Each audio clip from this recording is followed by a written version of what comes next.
at our game store, we have had to deal with sketchy people and file police reports more in the last few weeks than we've had to do in the last few years. Kind of a scary little uptick to have to deal with, but it could be worse. But we're going to be talking about that later in this video. So for now, we don't have any orders to pull. The only order we got overnight was a pre-order for the new Zelda game, so we don't have anything to pull. But it's a good reminder, if you guys don't have your pre-orders in yet, we are doing our pre-order bonus. You get the awesome reversible cover art and the special limited edition gold foil printed box. So make sure you go to doublejumpvideogames.com, get your orders in, and that game comes out at the end of September, so it's coming up soon. So if you guys remember from the last few videos, I've been working on this big Pokemon card trade, and I was expecting to hear back from the guy on Friday because I called him, made him the offer, and he's like, yeah, let me think about it, I'll call you back or I'll come in. He didn't come in, and then I'm not here Saturday, Sunday. I don't know if he tried to call or anything, but he called this morning right after we opened, and he counter offered me at a little bit higher than what I had offered. It is the highest amount we've ever paid for any Pokemon card bundle, so I'm a little bit scared and nervous about that.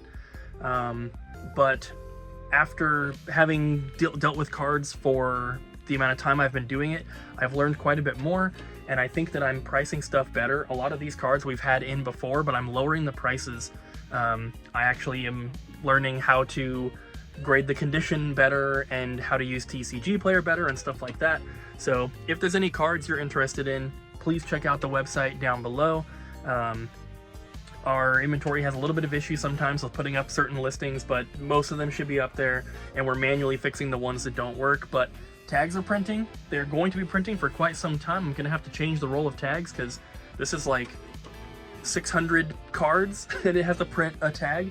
The roll of tags, I think, is only 250. So this is going to be printing for a few hours for sure. We also just had a pretty cool trade dropped off that I'm going to be working on back here because Bobby has a couple that he's doing out front. In addition to this stuff, which there's some pretty cool stuff in here, there's also a boxed Super Nintendo, a boxed Genesis Model 2, and a boxed Flame Red Game Boy Advance SP. So there's some pretty cool stuff in here. This is adorable. I might want that. But yeah, I'm gonna get this stuff done, and hopefully guy accepts our offer. He's a regular, he's a super nice guy, so he probably will, but can't really complain about Lunar for Sega CD. Ryan! Yeah? We got an awesome $400 mystery box order from Jim. You can pause and read here if you'd like, but basically, he said he's just getting back into collecting and has consoles, but no games. Yes. So he wants some quality titles, all the must-have kind of stuff. He said action platformers, RPGs, multiplayer games, all that good stuff. He wants a mix, and he wants them to just be in good condition. They don't have to be perfect or anything, but this is for Super Nintendo and N64. So Ryan's gonna pull this box, starting with these three. Started with these. Pretty good. It's a good start. Let's see what else we find. So for a $400 box, which was two $200 boxes, I would say try to aim for the $450 to $480 range. Okay. And get him some good stuff. That's a lot. Hey, we could surprise them with a Super Game Boy and some Game Boy games too. That would be actually really cool. That would be, you should do it. Okay. So here is the mystery box. Ryan picked out most of it, but I helped a little bit at the end. A little bit tweaking. We swapped one game out to add 4 other ones. Yeah. So We agreed to that. wanted to, we picked out, well, I think Ryan did a good job. We're giving him the Super Game Boy with a couple good games here because Super Nintendo can play that, which is kind of cool. Probably not even something he thought about. Right? Fun. Super I think fun. he'll like it. Yeah. We have some pretty good must-haves for the N64 in here, and then a couple maybe more uncommon but still really good games like Wave Race and Beetle Adventure Racing. And then we have a good selection here for Super Nintendo. Fighting game, platformer, fighting game, platformer. It's kind of hard to do RPGs when we're talking about these consoles. We barely have anything in stock, so Bro. we still try to pick from his list, and I hope he enjoys it. Yeah. Thank you to Jim. Hope you enjoy it, and I hope you're surprised about this, but that you love it. So see the pincer here? You see that shadow on the side? Yeah. No shadow here. Oh, gotcha. Okay. This was a new trade that just came in. Bobby was working on something, and then I did the card portion. Shadowless Blastoise, though. So freaking cool. It's in really good condition. I don't think it's quite good enough to grade, but still, overall, it's pretty dang good. Do you want to trade me for the bent one I put in the back of my phone? No, thank you. For sure. That's a base set 2. Oh. Well, yeah, you want to trade? Nah. It's newer. I'm Then it's better, okay. right? This is awesome, though. Shadowless Blastoise. There's some other good cards in too, some other Shadowless ones. You guys will see them in a trade clip coming up, but if you want those Pokemon cards, like I said, you got to get on the website. I learned how to shuffle. Do you want me to show you? I finally can shuffle cards now. Oh, yeah. Yeah, okay. Let me just... Finally getting the cards stickered. Yeah.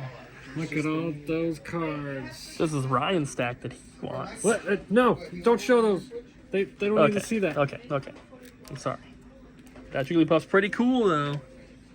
Those weren't brought in. They were just. They're mine. Whoa, expensive card, Ryan. No. I mean, wait, stop showing those. Oh, No, yeah. don't. They're mine. Did you guys know that the Jigglypuff voice actor died? Yeah. I guess she also did Misty and Jessie, but she did Jigglypuff. Jigglypuff's more important. That's the one everyone remembers. It is pretty sad, though. It is really sad. Just informed of that. I didn't know before today. Bobby started crying, and then dogs started howling, and the sirens were going, and it was a whole thing. This is like the third time we filmed this clip because I finally can keep my eyes dry. Yeah. If you look really closely, you'll see tears running down his face. So we got them all. We got them all sleeved. They're all stickered. We got price tags on the front of them all. And now they're ready to be filmed, which I'm going to do in the morning. In the morning. All right. Schedule changed for everyone, so Yep. new schedule means Ryan and Jess have the next couple days off. Yeah. So you guys will not see them in the next video, but the video we upload on Sunday, they will now be in. Yeah. Yes. So we'll see you guys in the morning. Bobby. And Colton and Ariel. Oh, yeah. Yeah, tomorrow it's just me, Bobby, Colton, and Ariel. Have a good weekend. Thank you. Bye. Good morning, everyone, and welcome back to the store. I have been working on basically trade-in stuff all morning. I haven't been doing trades, but I've been working on stuff back here. We got pictures taken of a whole big countertop full of stuff, and then I set up all the cards, got those filmed and photographed, and now we're working on making our new binders because all these cards are not going to fit in just the one anymore. So now we have it like this. This binder is going to be $1 to $2. Luckily, we have 3 of the same binder we've gotten from these trades. The second binder is going to be $3 to $5, and the last binder is going to be $8 to $10. So I have to empty out this first one of all the cards that are more than $2, and then all of these back here need to be put away. This is going to take quite some time, but I think it's going to be really, really cool when it's done. And for any of our local customers who are really into Pokemon cards, or I guess anyone who's shopping on the website, you better go look now because this stuff is in the system, it's on the website, and it's ready. And there's some really, really cool cards in here.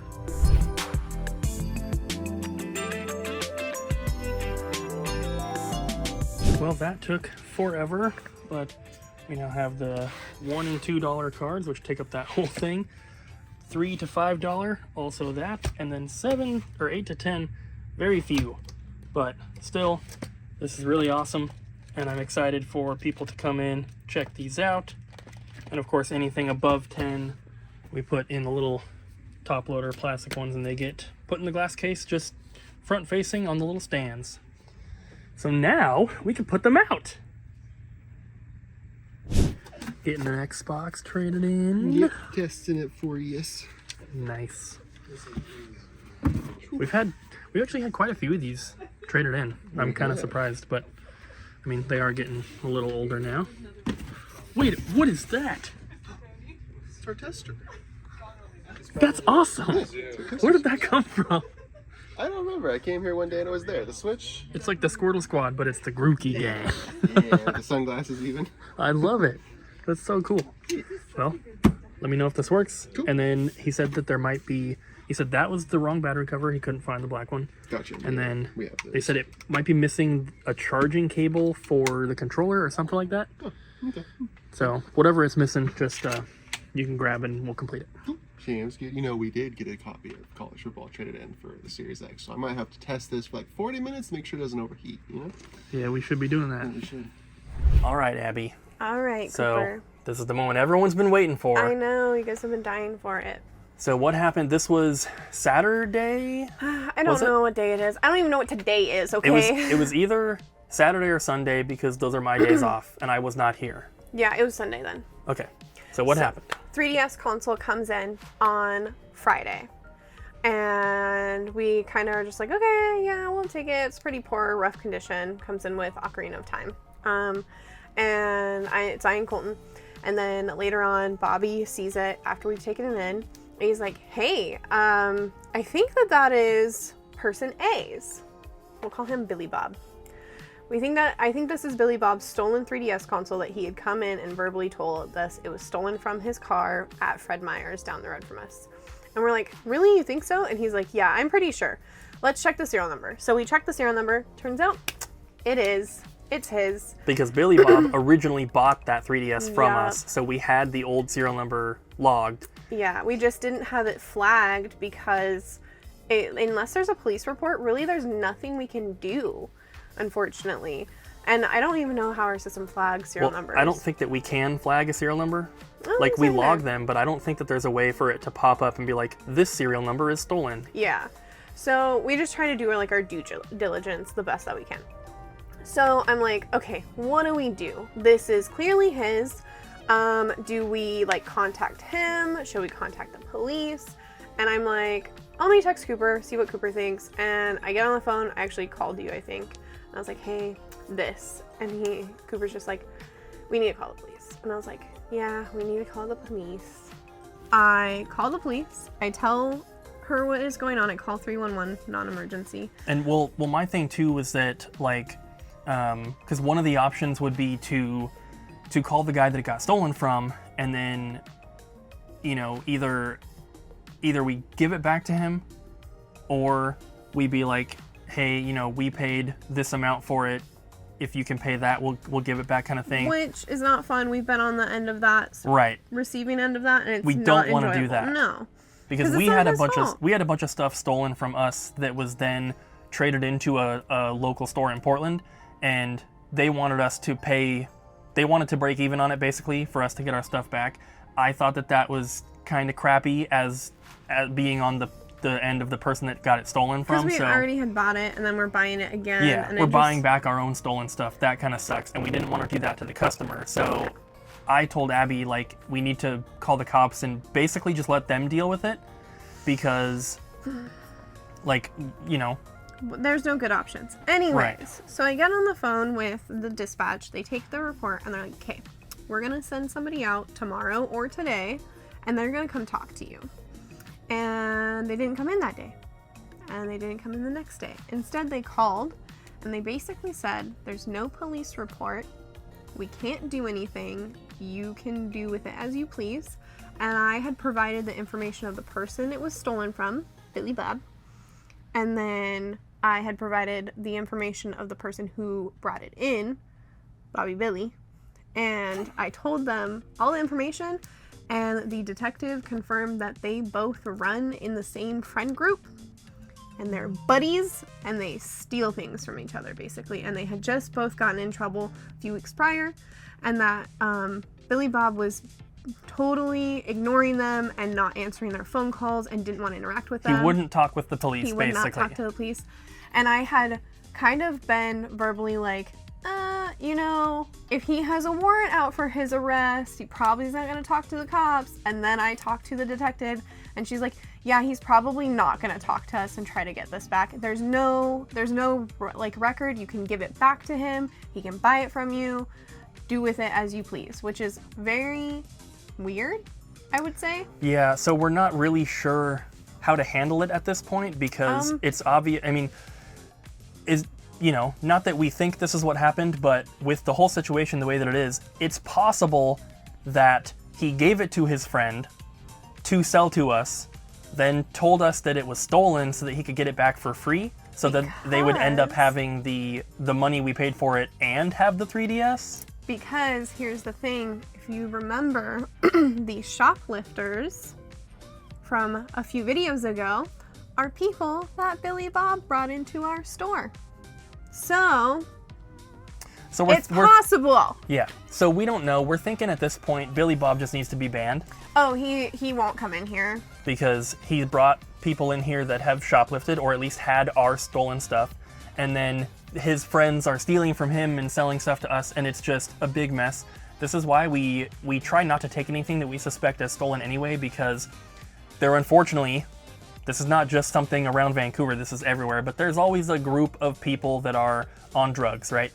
And they always try to bring stuff in, and we always pass on it, but sometimes there's one person that maybe isn't One sketchy. person gets through, and then 5 more follow. Right. And it's unfortunate, and it sucks, and it's not enjoyable. So we have the items. We're not going to sell them. We're going to hold on to them for a little bit, see if Billy Bob comes into the store, so we can be like, hey, we have them. What do you want to do? We basically just need to figure out what we're going to do, because I think at this point, which we didn't want to do it, but the best situation would be to tell him, be like, hey, your friend is the one that stole this. Get the money back from him that we gave him, and we'll give you back the 3DS. I don't know about that, but I we'll see. think it's the most fair thing, because then the guy who stole it wouldn't have the money anymore. We would have our money back, and he would have his 3DS back. Yeah. The only person that loses in that situation is the person that stole it from his friend. Yeah. But we'll see what happens. We'll maybe keep you guys updated. I mean, if we hear anything or if anything happens. Who knows what'll happen, but hopefully it works out for everyone in the end. Okay, bye. I'm going to H Mart. Okay, bye. Bye. What you doing over here, Colton? I am reorganizing the plushies because we have a lot to put out. So all this stuff is getting moved up and condensed, and then we're gonna put a whole row of these. Nice. It's gonna be awesome. I still don't think that'll be quite enough room, so we might have to use this part of the end cap here as well, which would be fine, because why not? But we have a lot of plushies to enter, so I'm about to get started on that. You can see them still back here, but I did get some other stuff entered. Ariel. What'd you get entered? Got these little Pokemon Japanese gummy candies that come with 1 card per thing. They're really good. I like the gummy. Ariel, I guess, didn't. It was fine. I'm not really like a gummy person, but they're like flats, and then they're that glossy, shiny kind of gummy that's a little sticky on the outside. They are sticky, but they're very soft. Yeah. I like that. It was not hard to chew through, but yeah, definitely interesting. So we got 4 different kinds of these. The Charizard one here, we only have this 1 box. The other 3, we have 4 boxes of each. So we got that, had to move some stuff down here. And then all the rest of the Remint figures here. Got these all entered. They're all out for display. These things are pretty cool if you guys haven't seen them before, but it's basically a little blind box, and you get one of the ones in the series. So this one, you can get any of those in here. It's kind of just a little mystery thing. But these are also, you know, imported from Japan. So they're super cool. We have a bunch of Pokemon and Kirby ones. And we also have a Shin-Chan one and a Hatsune Miku one. So pretty awesome. If you guys like little mystery boxes, then and you don't want to buy a whole video game one for $1,000, you can spend 15 bucks and get one of these. Nice. And they're just like a cool little figure that you can put on your shelf or on your desk or something. Look at that Lugia one. Or that Growlithe. Oh, so cool. Yeah. Oh, Sleeping Squirtle. Adorable. Huh? He's asleep on his belly. Yeah, they're super cool, but let's enter those plushies. Well guys, we are about to close. We didn't quite get all the plushies done, but Colton did a fantastic job of organizing what was done. Got all these here, more room for Pokemon, which is good because we still have a lot more to do. And then he got all the anime ones over here, which he absolutely hates. And the Pokemon single binders are looking good in the cabinet here. Still need to make room and put out all of the more expensive cards, which is going to be very hard. I think the strategy guides are going to have to move. We may have to condense these into one as well. which our selection of packs right now is not the best. We have just a few. Love to get more, but it's so expensive. Bobby's just finishing up for today, getting the rest of these stickered. We have tags printing for this box. Those are almost done, and then tomorrow we will finish up with the rest of these, including LeChonk. That's it for today, guys. We'll see you tomorrow. Bye.